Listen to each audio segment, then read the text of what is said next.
Nebraska's trusted news source. This is Channel 8 News at 10.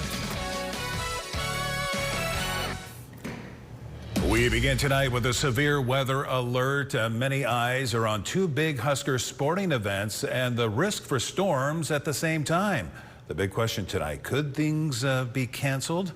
Good evening, everyone. Thank you for joining us. I'm Rod Fowler. As we come on the air tonight, the Storm Alert team is watching the models very closely. A live look now out over our network of cameras across southeast Nebraska. Right now it is all quiet, but that will be changing with the risk for severe storms Friday through Monday. Let's go right to Chief Meteorologist Rusty Dawkins. Rusty, what are the biggest threats we face over the coming days? The good news, maybe? Yeah, there we are. Hey, Rod. Hey, Rusty. The good news is the wind that we dealt with today, I'm going to show you that here first.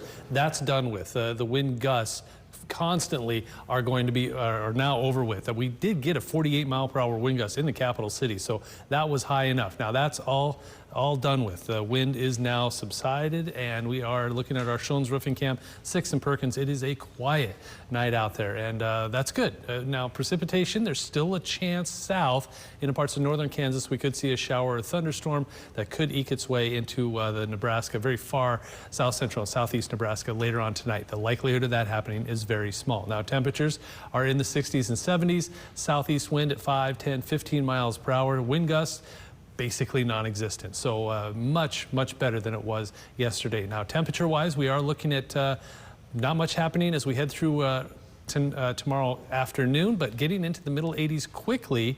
And then we're looking at temperatures that will eventually, the wind speed that will eventually make their way into the double digits by tomorrow afternoon. So not a whole lot going on, at least the first half of the day. It's the second half of the day that we may have a problem. We'll have more on those forecast details in a few minutes. Thank you, Rusty. We'll talk to you in a little bit. Of course, you can help us tell the story of the storms, sharing videos of damage. We want to stress to only do this when it is safe for you. Scan the QR code to download the Now Local News app and get started. Well, any rain would be a welcome sight. Right now, many people across Nebraska struggling as the state is experiencing a severe drought. The lack of rain has some homeowners working very hard to keep their lawns thick and green, which creates for a busy day for local irrigation companies. Our Jake Holman sat down with one today and learns more. Jake? Hey, good evening, Rod. Take a look here. This is an illustration and actually a drought monitor map that shows just how severe it has gotten across the Cornhusker state. More than 90% of the state is experiencing some sort of drought, or even in some cases exceptional drought. Now I talked with Judson Irrigation, who says they've seen a huge increase in calls. Usually this time of year, people like to water maybe once, if not twice a week. Dry and hot temperatures in the state of Nebraska are reaching new heights. According to UNL's climate office, right now 2/3 of the state are in an extreme drought or worse. It's causing homeowners to change how often they use their sprinkler systems. Carrie Hymas with Judson Irrigation says since March 1st, they've seen an uptick of calls between 20 to 30%.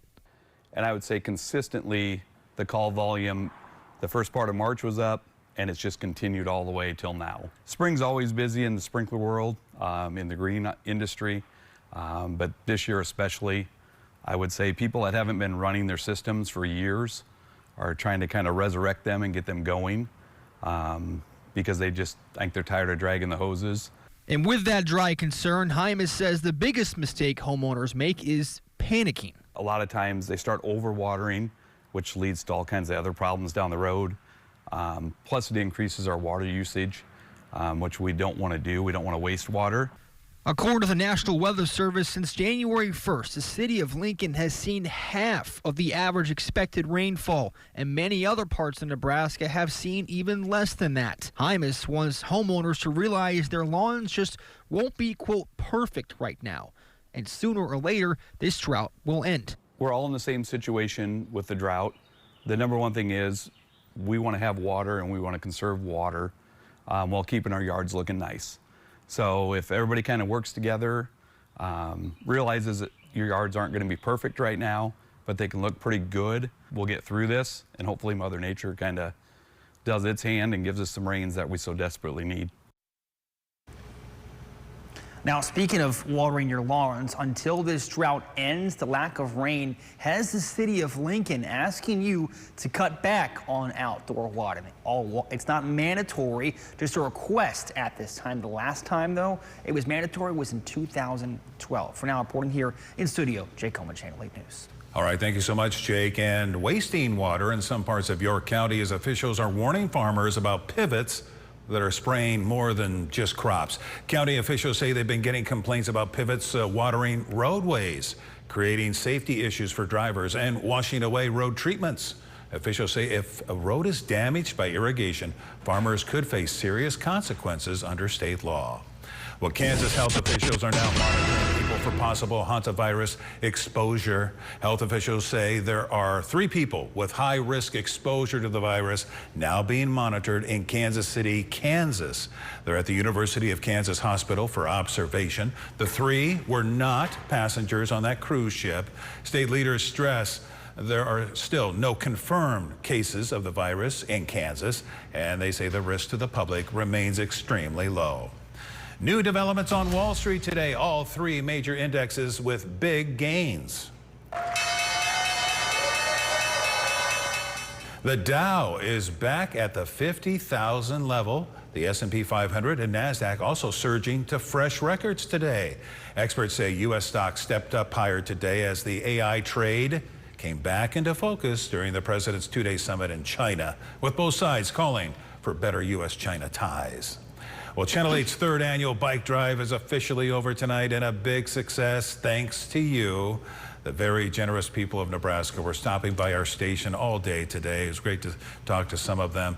We started at 6 a.m. this morning with people coming here to donate bikes. Those bikes will now be refurbished and given to smiling kids and families across Lincoln. Take a look.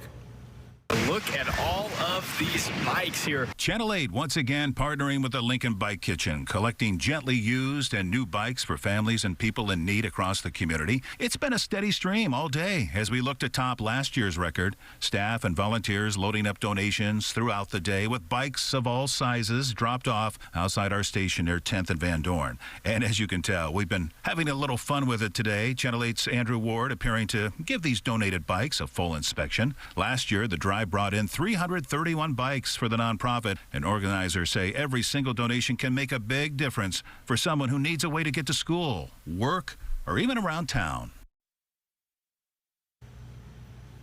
And as the night comes to an end, our final tally for the total bikes donated today, 331, just like we had last year. Isn't that great? After being refurbished, those bikes will find themselves with new riders. If you add it all up during our 3 annual bike drives, the total number donated right now to the Lincoln Bike Kitchen is well over 1,000. Again, thank you to everybody who donated. When we come back, and only on 8 Story, how a local nonprofit is helping those with special needs take the next step in their lives. Also, a clash in China or deepening diplomatic ties. Find out what the leaders of the U.S. and China talked about and any possible breakthrough deals. That's coming up tomorrow morning starting at 6. Temperatures today were in the middle 80s, so well above average. That is really going to continue, especially as we head through the day tomorrow. Storm chances are out there as well. We'll look at the forecast when we come back.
A plane crashed into an Akron, Ohio home this afternoon.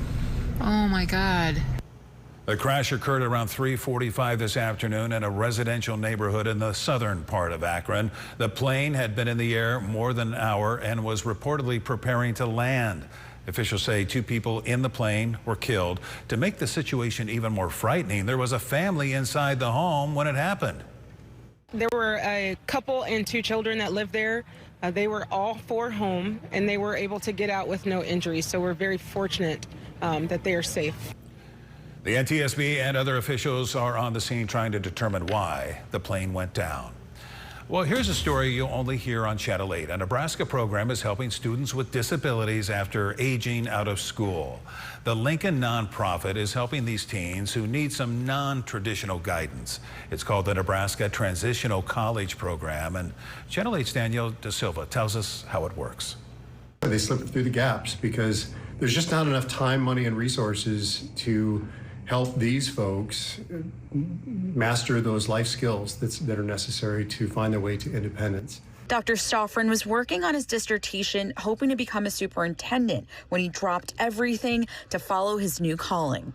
And the universe was telling me, look, you can do that and you'll make a difference. Decided to try and build our own program that would address those needs and find a pathway to independence for students like Kyle. NTC is a 3-year program. The first 2 years are online courses that range from self-advocacy to career planning and are available to everyone in every state that has a level 1 or level 2 disability. In the 3rd year, they have the option for integrated living in an apartment with a roommate. That gives them the chance to put their life skills to use. Jessie Sandberg is the residential program director with almost 20 years in special education before coming to NTC. She says the curriculum is built by a diverse array of experts. So they are credentialed in different areas to be very effective in the programming that we want.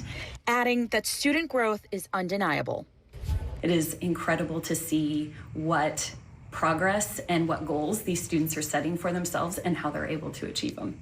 Like Alex Farwell. My own mom actually discovered it. Back in 2022, he says his favorite class was money management, and now he's in their residential living, enjoying the community that's offered to him and the friends he's made. Meet up once a week or maybe go on walks, and sooner or later we just got connected and went out a couple places, like once to Olive Garden, another for Moral Hall. The application process is straightforward. Each student with a verified disability submits it with a guardian's permission and a reference like a teacher, counselor, or pastor. Alex's advice: come to NTC. It's the perfect way to learn how to be independent and to learn to be on their own and to not live in their parents' basement for the rest of their lives. Danielle Da Silva for Channel 8 News. Sounds like a great program. Applications are accepted year-round. For more information, we have a link to their website in this story on KOKNTV.com. New at 10, the city of Lincoln getting some special recognition tonight. Centerpoint thanking them with this year's Community Impact Award. The two have teamed up during 911 mental health calls. A Centerpoint co-responder works with LPD officers on the scene, offering people skilled support from trained professionals. Those professionals know how to de-escalate and connect them to the care they need. The city also thanking Centerpoint for all they do. And also new at 10, up close and personal in Kearney, the local Citizens Police Academy got a chance to see the emergency service unit's specialized equipment and how they're used. They also learned more about the training and teamwork used during dangerous situations. Now, your Storm Alert Team Forecast with Chief Meteorologist Rusty Dawkins. I didn't go back and look, but I'm pretty sure this is the first time we've seen 100 degrees for the record high. Didn't get anywhere close to, well, I guess it was kind of close, 15 degrees away from the record high. We were 10 degrees above our average, the low temperature about where we're supposed to be. Very quiet evening out there, 48th and Cornhusker Highway, as everybody tries to maneuver around all the orange cones. They should be going away soon, I would think. ABC Seamless looking at a pretty quiet evening out there. Bad news first, drought monitor got worse, and I'm I'm pretty sure nobody is surprised by that. This was last week. I'll point out the exceptionals there, and then this area right here did get worse. In fact, notice right there, all of a sudden we're seeing an extreme drought between Lincoln and Grand Island. The exceptional drought everything is expanding further and further east. Even areas that have seen decent rainfall this year, well, almost decent rainfall, starting to see abnormally dry conditions. We need rain. The good news is we have a chance for rain. The bad news is severe weather is coming along with it. Not tonight, though. Temperatures in the 60s and 70s. We're at 70 in Nebraska City, 74 in Beatrice. A lot of 70s out there. Wahoo, York, Aurora, Grand Island, Hebron, all at 70 degrees. My favorite temperature, 72 in Lincoln. Southeast wind, 5, 10, maybe 15 miles per hour. That was a wind today. It was gusting almost to 50 miles per hour in the capital city earlier this afternoon, and now 12 miles an hour. That's it. Nothing going on out there right now. We did have a few storms in parts of Kansas. That's where it was expected. That's where it stayed, and those didn't even last. So tonight, not a whole lot going on through tomorrow morning. Maybe a few clouds here and there, but at least the first half of the day on Friday looks okay. It's the second half that starts to get a little iffy. Here's 4 p.m. watching this area and this area down here. That all comes this way by 6 p.m. Isolated storms. And then here we go. By 7 o'clock, 8 o'clock, the storms start to get closer. They could be a little sooner depending on how fast this cold front sets up. But by sunset and beyond, storms are going to be a possibility. They linger through about 10 o'clock, 11 o'clock, midnight, hanging on a little past midnight, maybe 1 or 2 o'clock in the morning, and then exits off to the east by 3 or 4 o'clock in the morning. Because of all of that, this is where the storms are expected to start, and then once they get into that yellow shaded area, they should be getting on the strong to severe side. So a slight risk from Columbus to Grand Island, Concordia, Beatrice, Lincoln, and Omaha. Large hail, damaging wind, the possibility. The tornado threat is very, very small for Friday. Now Saturday, that whole thing expands, and it really depends on what happens Friday as to what happens Saturday. So timing still looks like that 6 p.m. to midnight time frame. But it really depends on how long those storms linger on Friday. And then what happens Saturday will determine Sunday, but we have a huge risk for severe weather on Sunday and another huge risk for severe weather on Monday. When you see a higher chance, and we're still 4 or 5 days out, there's a good chance we're going to see at least an enhanced, if not a higher risk for severe weather. So watching that closely. The good news, precipitation is a really good bet, especially when we have 4, 5, 6 days in a row of severe weather possibilities. So hopefully we see the rain. Also, hopefully we don't see much in the way of severe weather. Temperatures tonight going to be in the 50s. Look at these highs.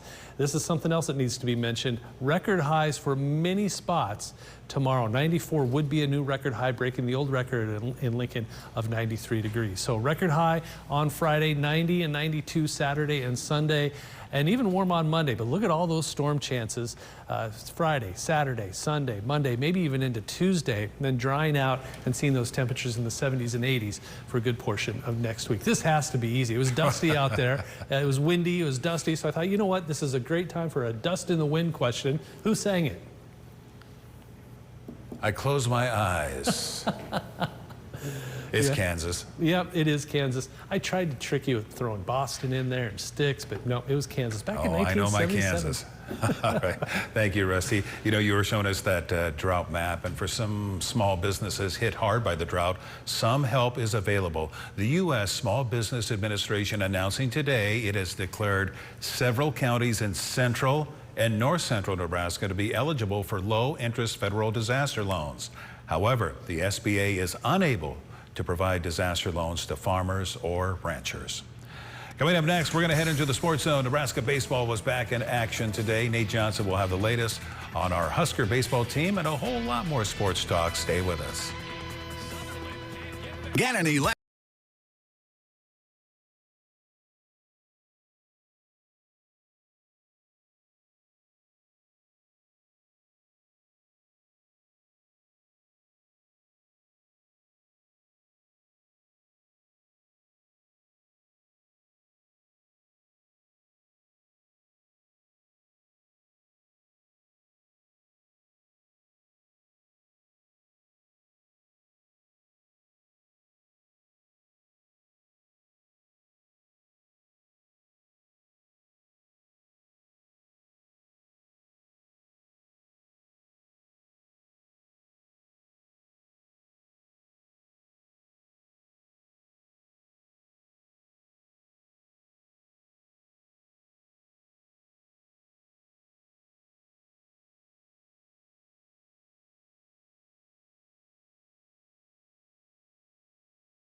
Now, from the Channel 8 Sports Zone, sponsored by Green's Furnace and Plumbing, here's Channel 8 News Sports with Sports Director Nate Johnson.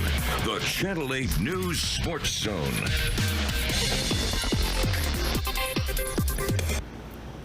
Well, hey, what's going on? Thanks so much for tuning into the Sports Zone this evening. Great to have you back with us. Nebraska baseball was in action today, taking on Minnesota. Game was supposed to be at 5, got moved to 2 due to some forecasted inclement weather. So let's recap today's game. The Huskers taking on the Golden Gophers in Minnesota, and Nebraska got on the board first in the top of the 3rd inning thanks to a Mac Moyer RBI double.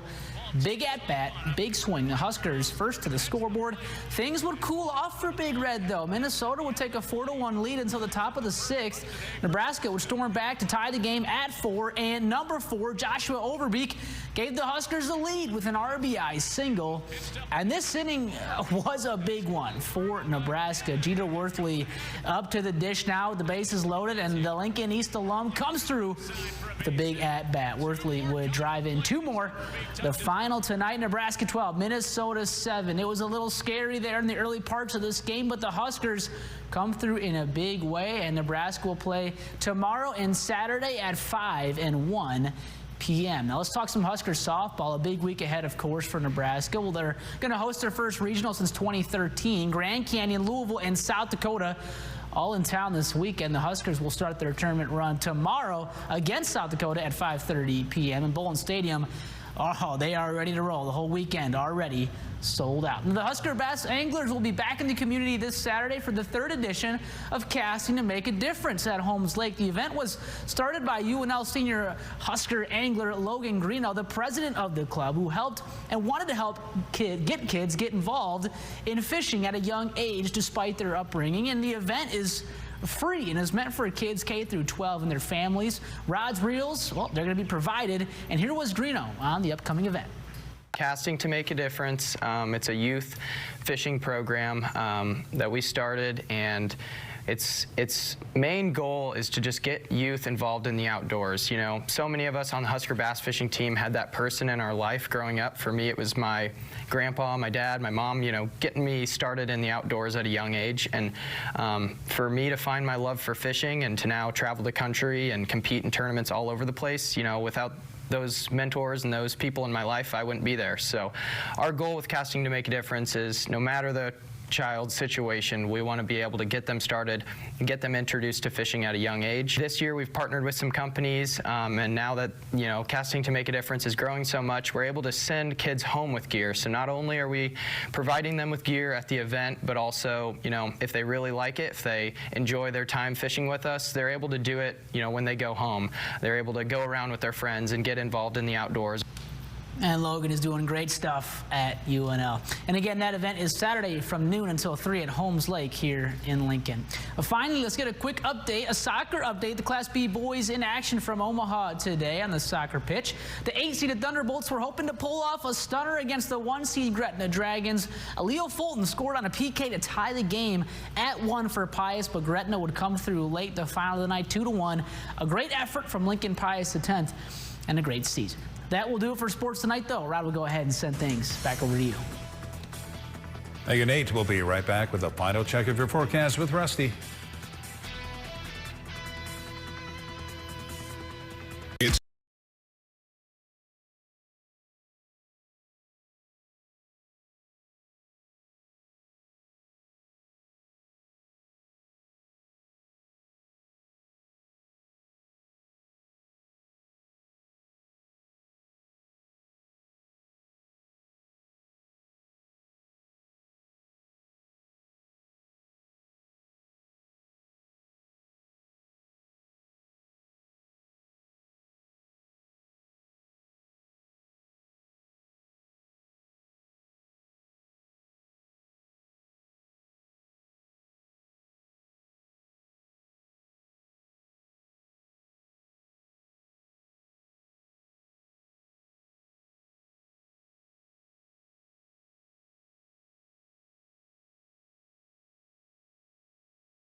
New tonight, a local nonprofit is thanking locals after they played a game of chicken with a turkey. Those at Heartland United Way say they were on their way to give some grants to some central Nebraska counties when a turkey hit the front of their vehicle. You can see from these pics the windshield was shattered, but thanks to the fast action of Rowe Chevrolet, the group was able to get all of the grants to the right people. No staff were harmed in the crash. No word on the turkey, but based on that windshield, I don't think the outcome was probably pretty good for Tom Turkey. All right, how's the outcome going to be for many of us with some storms coming up? What's the latest, Rusty? Oh, we need the rain. That's first and foremost, and we'll see if we can get some over the next several days. There's many chances for severe weather. Hopefully we can dodge that and get the rain. Now for tomorrow, we're going to look at a quick model run on what's going to happen. This is 3 p.m. tomorrow afternoon, and the storms start to pop up about right there and then roll through by about 11 p.m. So if this model holds true, we could see some decent rainfall from central to eastern Nebraska, but of course some areas that need it won't see it tomorrow. But we have more chances as we head through the weekend and into early next week. Temperatures tomorrow morning in the 40s and 50s. Highs tomorrow, record highs, a possibility for eastern Nebraska. 94 would be a new record for the city of Lincoln. Here's your 7-day forecast. Lots and lots of chances for rain over the next several days. And much of the state will see rain, not everybody at the same time, but everybody has a chance at least one day or another. Storms are likely in Lincoln Friday evening, and then Saturday, Sunday, and then again even Monday. I think Sunday and Monday are days to watch. And you can bet our weather team is going to be keeping a very close eye on this. So on air, online, on our Now Local News app. Thank you for joining us. Have a good night. We will see you tomorrow. Jimmy Kimmel's next.